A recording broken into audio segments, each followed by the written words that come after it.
Hmm. Alors, traditionnellement, c'est un sous-phénomène inclus dans le phénomène OVNI. Quand on ne parle plus d'OVNI maintenant, on parle du phénomène OVNI en général. Comme il y a eu au début, dans le dossier des OVNI, quand on remarquait les ovnis qui se posaient, qui atterrissaient, on a remarqué qu'il y avait des humanoïdes qui en sortaient.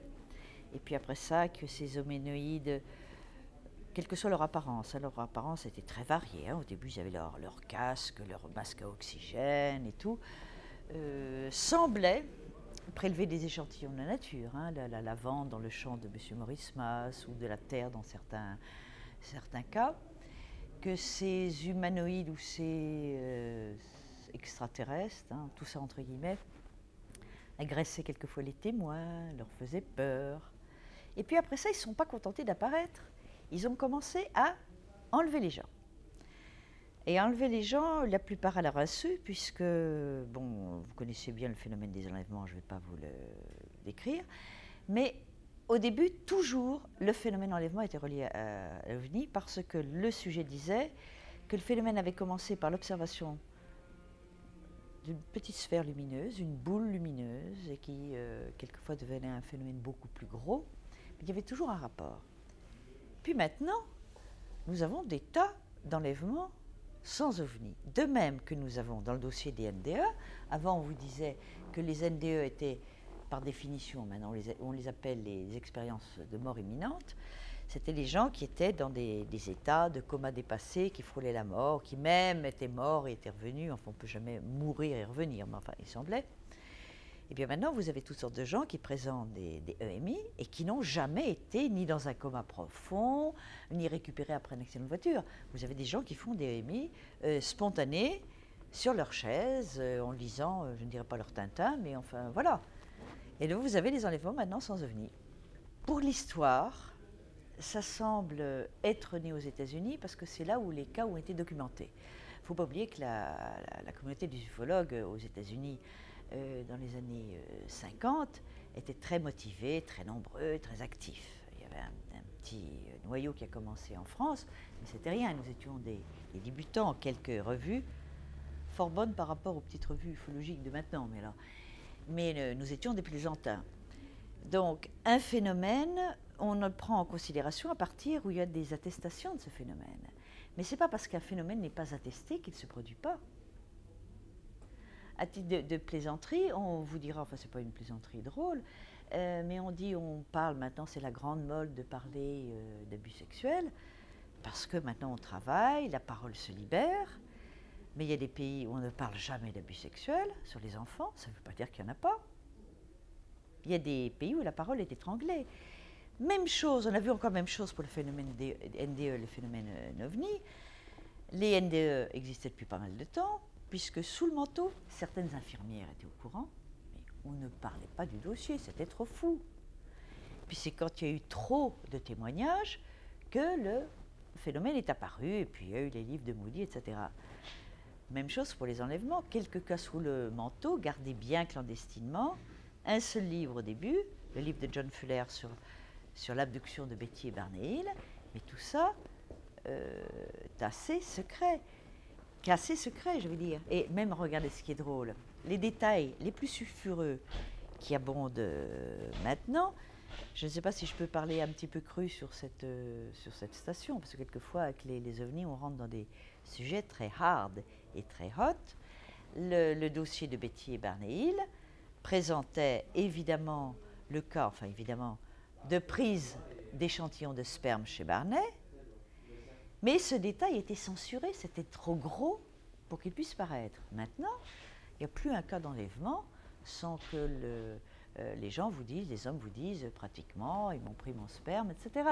Et pour vous donner un exemple, toujours on n'est pas bégueule, mais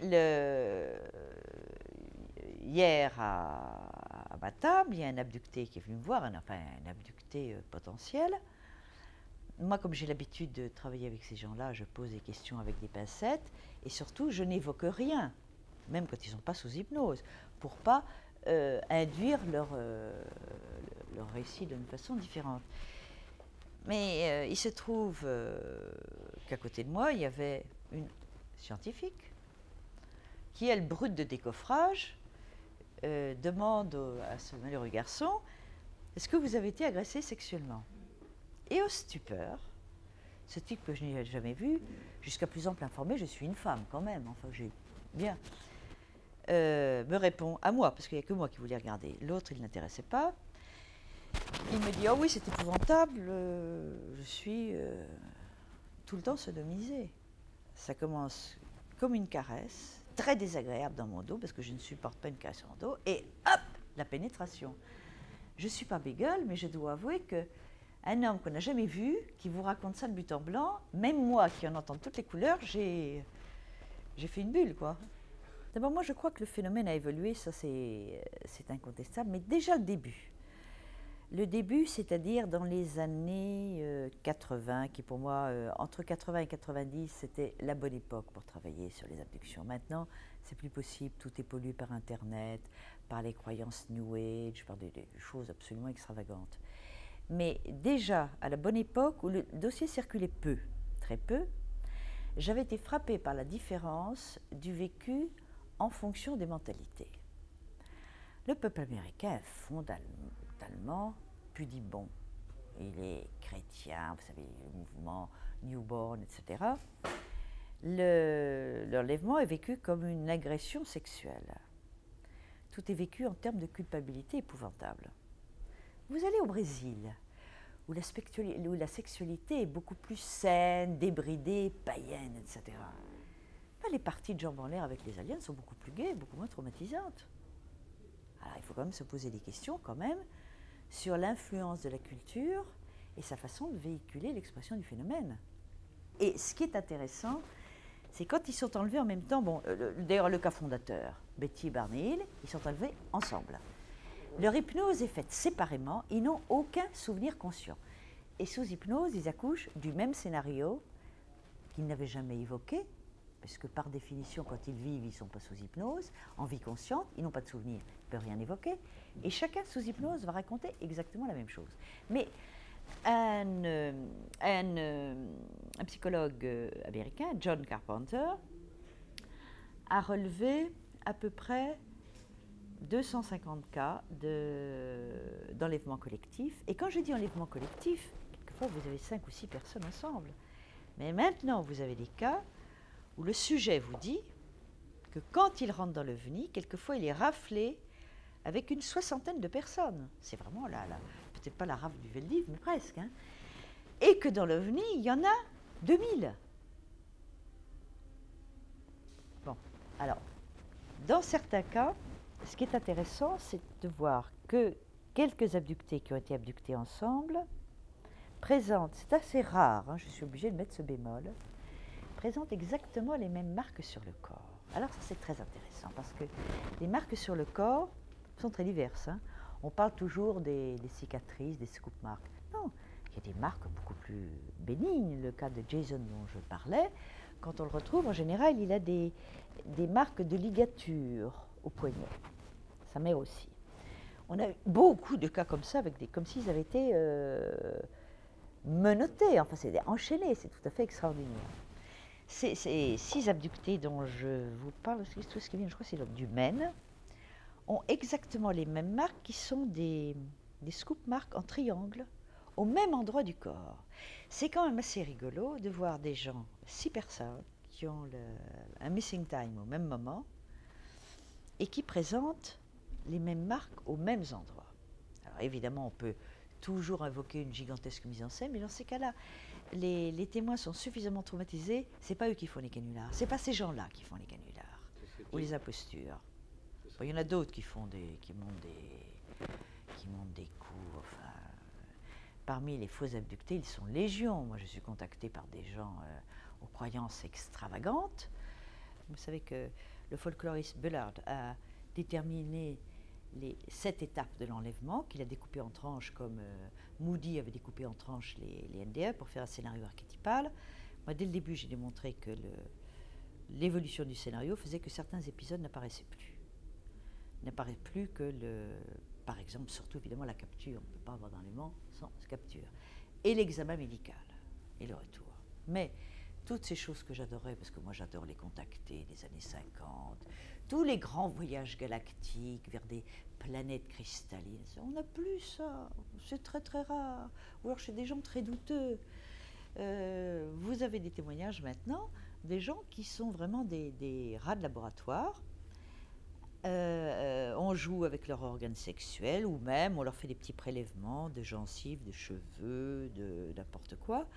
On leur fait des manipulations psychiques tout à fait extraordinaires. Soit les gens qui présentent des traumatismes, des comportements phobiques, etc. Soit des gens qui rapportent des éléments positifs, c'est-à-dire des dons. Moi, je cite toujours le cas qui m'a le plus frappé, c'est devenu presque un ami, d'un chauffeur de taxi portoricain, chauffeur d'autobus portoricain que j'ai rencontré à Los Angeles par l'intermédiaire de support groupe d'abductés. Je ne sais pas si vous imaginez ce que ça peut être, chauffeur de bus portoricain à Los Angeles. C'est vraiment la sous-ligne de l'humanité. Il a une accélération du cerveau qui n'est pas possible. Il a fait des études de mathématiques, il enseigne les mathématiques. Il enseigne les mathématiques 6 ans après.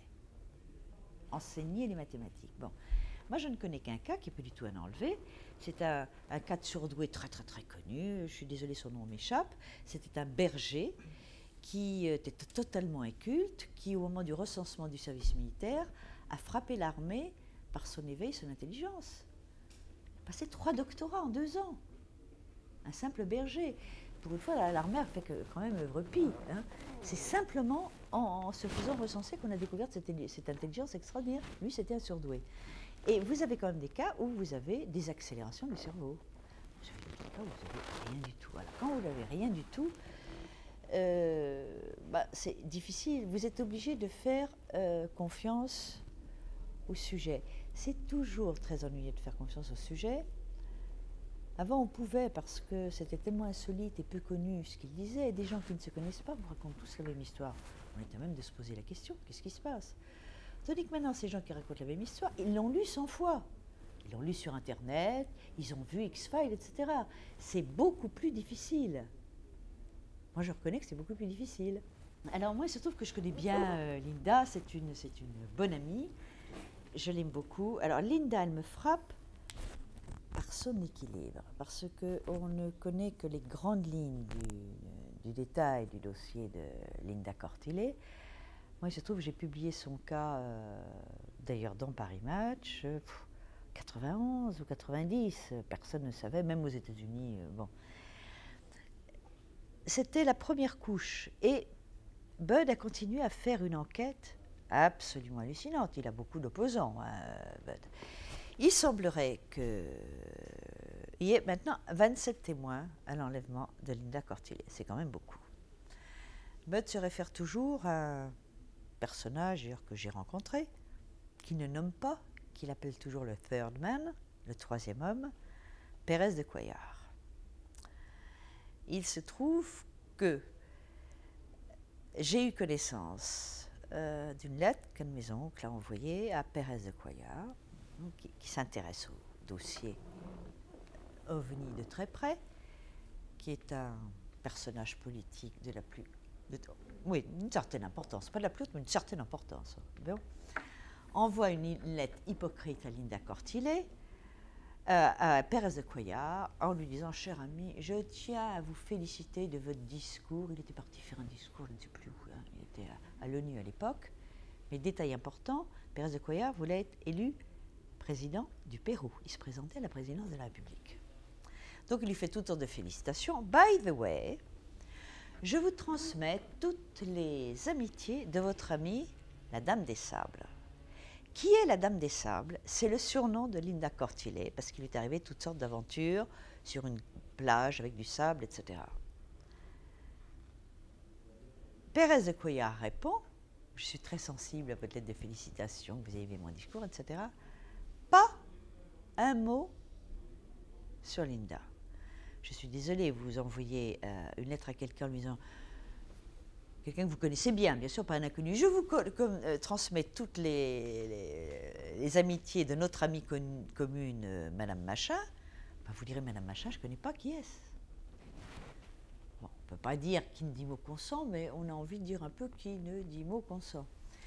Alors le cas de Linda est beaucoup plus spectaculaire parce que elle a été poursuivie par les deux gardes du corps qui se faisaient passer pour des policiers. Enfin, tout le dossier est très compliqué, qui ont voulu l'enlever, persuadés que c'était une extraterrestre. Parce que pour avoir pu sortir par la fenêtre et rentrer dans l'OVNI, qui après ça s'est envolé et a plongé dans l'Hudson, aucun humain ne peut supporter ça. Alors ils ont eu cette idée absolument extraordinaire, ils la capturent, ils l'enlèvent et ils lui comptent ses orteils. Parce que pour ces gens-là, si vous avez 6 orteils, vous êtes extraterrestre. Linda n'a que 5 orteils, elle est un peu gênée du peu, mais c'est comme ça que ça se passe. Et les aventures continuent à n'en plus finir. Il faudrait d'ailleurs recommander à vos lecteurs, pour ça il faut lire l'anglais, de lire le livre ahurissant que Bud a consacré à l'affaire de Linda Cortile. Il n'est pas traduit en français, je vais essayer de le faire traduire, il s'appelle Witnessed. Parce que ce dossier, on ne peut pas le résumer, le bouquin de Bud est comme ça. Moi qui connais Linda, j'en connais d'autres épisodes qui sont quand même ahurissants.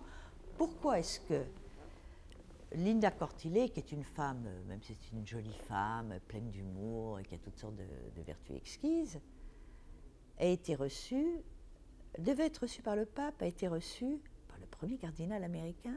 Qu'est-ce que le premier cardinal américain a à faire de voir Madame Linda Cortile sous prétexte qu'elle était enlevée par les extraterrestres? Voyons. Il y a quand même toutes sortes de choses très très très bizarres dans le dossier de Linda, qui garde un équilibre parce qu'elle a été menacée de mort à un moment. D'ailleurs, elle-même était armée, d'ailleurs. Elle-même était armée. Et on s'aperçoit que tous les gens qui sont autour d'elle ont été enlevés. Pérez de Couillard a été enlevé avec elle, il l'aurait même vu en pyjama. Les gardes du corps de Linda aussi. Enfin, il se passe des choses dans les ovnis, c'est fou ce que les gens se rencontrent, d'ailleurs procréent. Il se passe des choses absolument extraordinaires. Je ne veux pas déflorer en 2 mots l'affaire de Linda.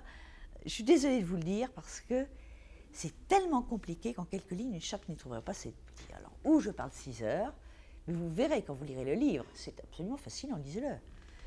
Ça tient du polar, de la science-fiction, vous avez tous les ingrédients réunis. Et je précise que même si je ne suis pas du tout d'accord avec toutes ces théories, je respecte énormément le travail de Hopkins, parce que j'ai beaucoup travaillé avec lui, j'ai beaucoup vu comment il travaillait, j'ai vu le respect qu'il a des abductés, le fait qu'il n'intervient jamais, il n'essaye jamais d'infléchir le récit d'abductés sous hypnose pour que ça corrobore ses hypothèses, mais comme par hasard quand même, tous les abductés de Bud Hopkins correspondent au schéma de Bud Hopkins. Tous les abductés régressés par John Mack correspondent au schéma mis au point par John Mack. Et tous les malheureux abductés régressés par David Jacobs, ça c'est le pire. Si vous vous faites enlever, n'allez pas vous faire... j'espère que je le faire un peu d'humour, n'allez pas vous faire hypnotiser par David Jacobs. Je vous cite un exemple quand même. C'est le cas d'Alice Haggerty, que je connais bien. Alice Haggerty, c'est une des rares femmes au début de la quête sur les implants qui a accepté de prêter son cerveau à la science, étant donné qu'un scan de son cerveau faisait état d'une masse blanche tout à fait bizarre. Son cerveau a été prêté à la science par l'intermédiaire du célèbre Whitley Strieber, vous devez voir qui est, l'auteur de Communion, qui était persuadé qu'il avait un implant, dont le scan du cerveau présentait des anomalies tout à fait inexplicables, et qui s'est dit, pour asseoir le dossier, il ne faut pas que je sois le seul, il faut que je trouve des gens. Bon, et il y avait donc Alice Haggerty. Alice Haggerty, son histoire est extravagante, une enfant très malheureuse, c'est important, hein, pas aimée, qui un jour tombe très malade, tellement gravement malade qu'elle est à l'article de la mort, mais ses parents font partie d'une de ces innombrables sectes qui interdisent l'intervention des médecins. Si tu es malade, tu dois mourir, Dieu le veut, etc. Le médecin leur dit, il faut hospitaliser Alice, elle va mourir. Pas question, c'est la volonté de Dieu. Or, Alice était visitée, depuis qu'elle était petite, On n'avait pas le droit de parler de ça, parce que quand on la parlait, on la traitait de menteuse. On l'a giflée, on l'a battue.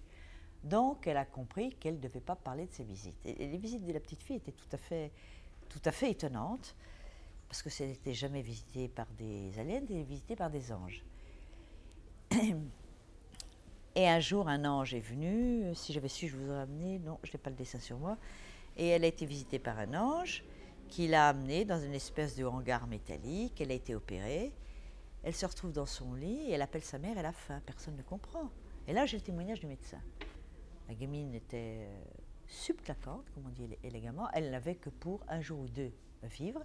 Elle ne s'alimentait plus. Il n'y avait pas de perfusion. Bon. Alice Haggerty vivait très bien ces enlèvements, qui étaient un refuge, une consolation de cette vie où elle n'était pas aimée.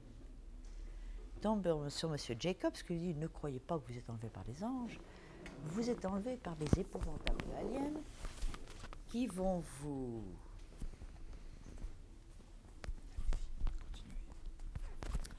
par les épouvantables aliens qui vont vous torturer, vous martyriser, etc. Et effectivement, à partir du moment où Alice passe dans les mains du docteur Jacobs, elle me le dit, je l'ai publié, ces enlèvements sont devenus intolérables. Elle vivait bien, avec des expériences bénéfiques, de petites filles enlevées par les anges, et d'un seul coup, elle vit quelque chose de traumatisant. Vous, sous hypnose, vous torturez, enfin vous fouillez quelqu'un, vous finissez par avoir un petit peu ce que vous voulez. Hein.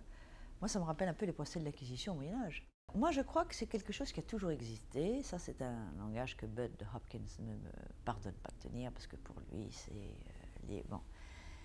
L'homme a toujours un rapport avec l'invisible, et surtout moi qui voyage beaucoup, j'ai toujours vu, comme dans les différentes cultures où je passais, ce contact avec ce que nous appelons les E.T.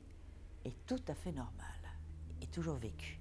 Il est complètement censuré dans notre société occidentale qui vit dans la dictature de la pensée positive et du scientisme.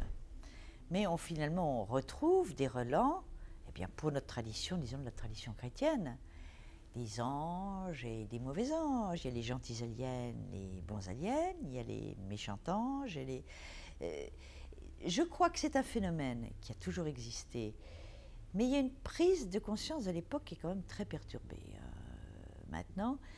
Et il y a des ouvertures de perception. Il y a beaucoup plus de gens maintenant qui voient qu'auparavant. Nous avons eu un interdit sur les représentations du monde invisible, un interdit culturel, et nous avons obéi, parce que qu'est-ce que c'est que la réalité? C'est le fruit d'un consensus social que nous acceptons. Ceci est réel et ceci n'est pas réel. De quel droit définissons la réalité? La science ne cesse d'ouvrir les bandes de la réalité. Regardez pourquoi est-ce que l'astronomie s'est tellement développée. Avant, nous étions limités à l'observation avec des lunettes, on était limité à l'observation du visible et on était limité simplement au grossissement. Et puis on a commencé à observer ce qui n'était pas observable, c'est-à-dire du côté des infrarouges et du côté des ultraviolets.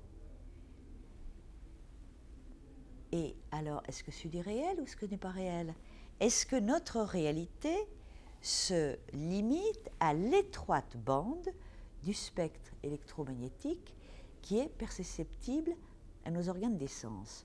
On sait très bien, depuis tout temps, même les Romains le savaient, que les chiens ont une perception auditive que nous ne possédons pas. Je dis les chiens parce que c'est l'animal qui nous est le plus familier. On peut parler d'autres animaux. Ils perçoivent ce qui pour nous est des ultrasons qui dépassent le seuil de l'audible pour l'oreille humaine, mais qui est perceptible pour l'oreille du chien. De temps en temps, vous voyez les chiens se réveiller, entendre des choses que nous ne percevons pas. Alors, notre réel serait plus petit que le réel des chiens? Regardez dans le cas de la vague belge. La vague belge, c'est quand même fabuleux. Vous avez deux témoins qui sont ensemble, dans la même rue.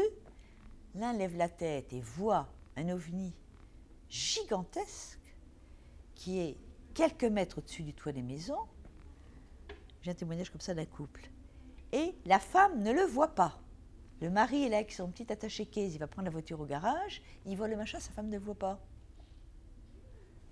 Il faut quand même réfléchir à ces notions-là. Écoutez, les cas enquêtés, ça ne veut rien dire, parce qu'il y a des cas qui sont creusés par des chercheurs plus ou moins sérieux. Et ils ne sont pas obligés de faire connaître leur dossier. Vous comprenez, quand vous travaillez sur quelqu'un, je trouve effectivement, pourquoi est-ce qu'on ouvre ces dossiers à tout le monde? On fait un travail qui nécessite un temps, un investissement, etc. Puis on le publie quand on a envie.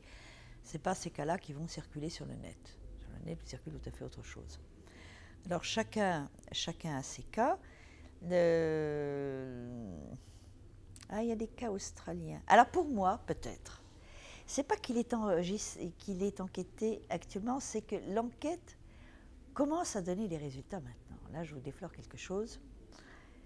C'est un cas que je n'avais pas pris au sérieux, personnellement. Le cas d'un Australien qui s'appelle Peter Coury. Je ne sais pas si vous connaissez ce cas-là. Peter Coury, un sujet d'origine libanaise qui vit en Australie. Il y a déjà un background dans l'histoire de sa famille. Sa mère voit des choses au Liban qui n'appartiennent absolument pas à sa tradition. Il y a des visiteurs qui viennent la guetter derrière les vitres alors qu'il n'y a pas d'empreinte dans leur propriété, puisque ce sont des Libanais qui avaient pas d'empreinte de pas, rien du tout. De temps en temps, on voit des gens qui traversent les murs, tout ça sous le sceau du secret. La famille arrive en Australie, totalement ignorant du dossier. Dans le cas de Peter, totalement ignorant du dossier. Et Peter Coury, qui est avec sa famille, s'éloigne pour regarder la télévision dans sa chambre, parce qu'il ne voulait pas regarder le même programme que sa famille qui était ensemble. Et là, dans sa chambre, sans savoir ce qui se passe, il se trouve avec des entités. Il n'a aucun souvenir, si ce n'est qu'il se retrouve dans sa chambre. La télévision neige, vous voyez ce phénomène quand il n'y a plus de programme. Il va dans le salon pour savoir pourquoi sa télévision est en panne et il découvre sa famille qui dort profondément comme des sonneurs. Il ne les a jamais vus dormir devant la télévision. Il les réveille et on s'aperçoit que 5 heures a passé. Personne ne se souvient de rien, les autres ne comprennent pas. Bon, je vous la fais brève, il a d'autres histoires et là, c'est beaucoup plus curieux parce qu'il a des souvenirs conscients, Peter Coury. J'aime autant dire qu'il se méfie de l'hypnose comme la peste. Il a même été abducté par le célèbre John Mack. Tout le monde essaie, l'hypnose n'a apporté aucun détail supplémentaire. Puis de toute façon, il ne croit pas à l'hypnose. Et il se trouve un jour, alors qu'il a une girlfriend dont il est très amoureux, brune, il se retrouve, il est épuisé de fatigue, il a eu un accident de travail, une blessure à la tête, et il dépose sa girlfriend à son travail, lui est en accident de travail, il rentre chez lui, se couche comme une masse, et quand il se réveille, il n'est pas dans son lit, en pyjama, mais il est à poil sur son lit, et il y a surtout 2 créatures femelles nues dans sa chambre. Mais l'histoire est sublime. L'une qui est une blonde, avec des seins une vraie poupée Barbie, complètement nue, et l'autre plutôt de type asiatique. Il est complètement ahuri. Et la blonde l'attire vers lui. Il a l'impression que la blonde veut le violer. Et, ce qui est trop mignon de la part d'un homme, il se défend contre cette sculpturale blonde, qui est très étonnée, qu'il reprend, etc. Et à un moment, il a ce réflexe insensé, il lui mord le sein. Et il dit, mais j'avais l'impression de mordre un mannequin de caoutchouc. Puis moi, c'est pas mon genre, je luttais comme une femme. Elle était plus forte que moi, je sais pas pourquoi. Lui, c'est un costaud, parce qu'il travaille sur des chantiers. C'est pas un petit intellectuel rabougri. Mais j'ai ce morceau de sein qui me reste coincé dans la gorge et j'essaye de recracher, je ne peux pas. Il tousse comme un fou. Et enfin, quand il recrache, il s'aperçoit que les 2 êtres ont disparu. Bien, et je vous le fais très bref. Après ça, il va s'apercevoir qu'il a une douleur épouvantable au sexe, alors que cette zone-là n'avait pas été atteinte. Cette zone, dis-je pudiquement, c'est lui qui avait simplement s'était resté à mordre ce bout de nichon qui, hélas, pour la science, a disparu. Et finalement, il découvre qu'il a un cheveu enroulé très fort autour de son sexe et qu'il blesse. Il a le réflexe extraordinaire, il a le réflexe extraordinaire de préserver ce cheveu et de n'en parler à personne.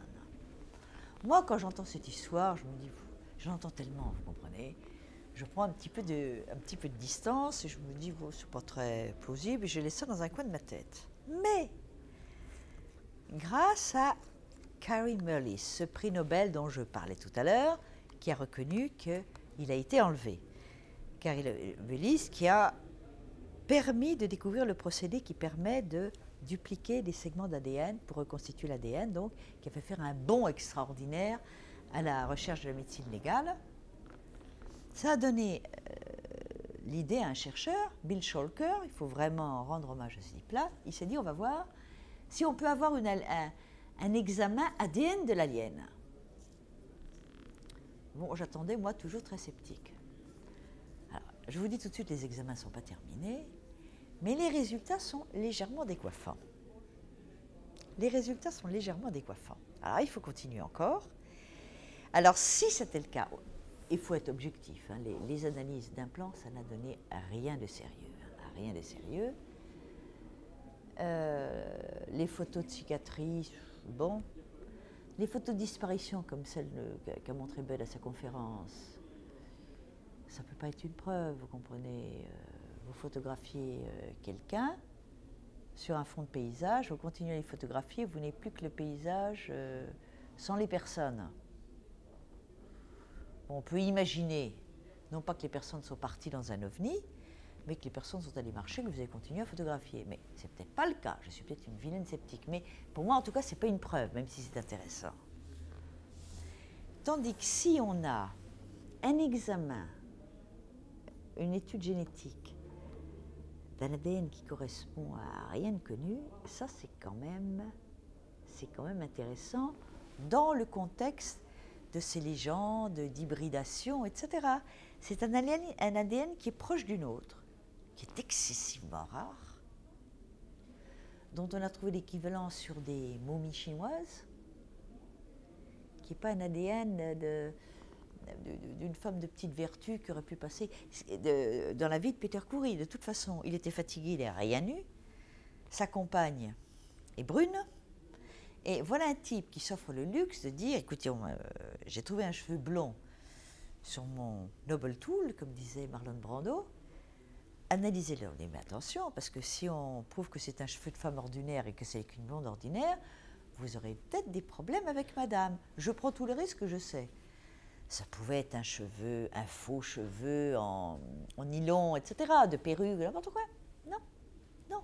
C'est un cheveu qui, entre autres particularités, ça c'est très intéressant, quand vous analysez un cheveu, vous avez le corps du cheveu et vous avez le bulbe. Eh bien, pour toutes les analyses normales, l'analyse de l'ADN au niveau du bulbe est le même que le cheveu. Et là, il y a deux profils spéciaux. Deux profils, pas spéciaux, je veux dire différents. Alors là, je ne veux pas m'enflammer, mais je me dis que là, il y a peut-être une piste amusante à suivre. Hein. Ça serait quand même joli, avouez. Hein. Surtout quand on voit sur quel corps de délit a été trouvé le... Preuve, c'est merveilleux, non ?